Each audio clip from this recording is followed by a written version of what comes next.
Bonsoir à tous, il est 18h40. Des jeunes responsables qui se sont même servis de cette qualité pour trouver le nom de leur collectif, les Responsible Designers. Alors leur mission, c'est aider d'autres jeunes, des stylistes notamment, à organiser des défilés. Ils leur trouvent notamment des mannequins et c'est là que le mot responsable intervient, puisque c'est fini pour eux la génération mannequin anorexique. La santé des top modèles, c'est plus important selon eux.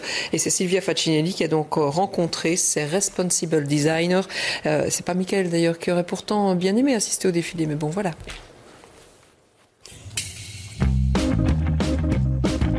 Et si les mannequins n'étaient pas juste des porte-manteaux? Et si les défilés retrouvaient un peu d'humanité? Ce rêve, c'est celui des Responsible Designers. Ils sont 6, ils sont jeunes et ils veulent une mode plus responsable. Laura Budroni est l'une des stylistes de l'association. Elle a découvert les coulisses des défilés en travaillant comme habilleuse. Elle en est restée horrifiée.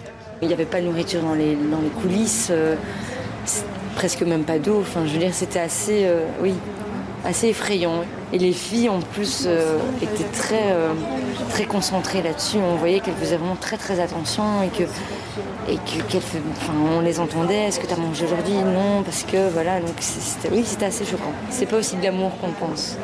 C'est glauque.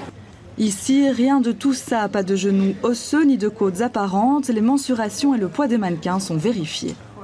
Ah, tu m'as pris ma peau. Ça va mieux?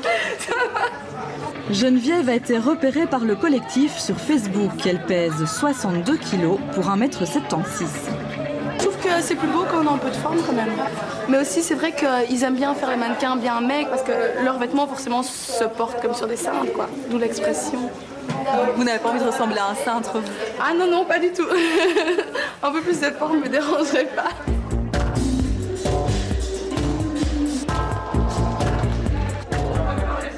En fait, comme vous voyez, elles sont toutes différentes. Elles ont des tailles différentes, elles ont des formes différentes. J'essaye de mettre en valeur aussi chaque corps en fonction de mes vêtements différents.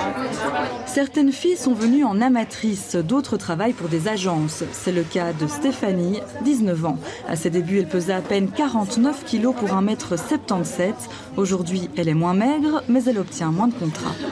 À l'agence, on me dit que j'ai pris des cuisses. Parce que je dois être fine. 1,77 m, 55 kg et pour eux, tu dois perdre. Je dois au moins avoir 1,77 m, 50 kg ou moins. Et de participer à cet événement aujourd'hui qui essaye de remettre en question ce qu'on impose aux mannequins habituellement, ça ne te fait pas toi-même réfléchir? Ça me fait beaucoup réfléchir. Ça me dit, je suis en train de me dire, est-ce que je vais gâcher ma vie pour être maigre et peut-être, qui sait, même pas travailler dedans?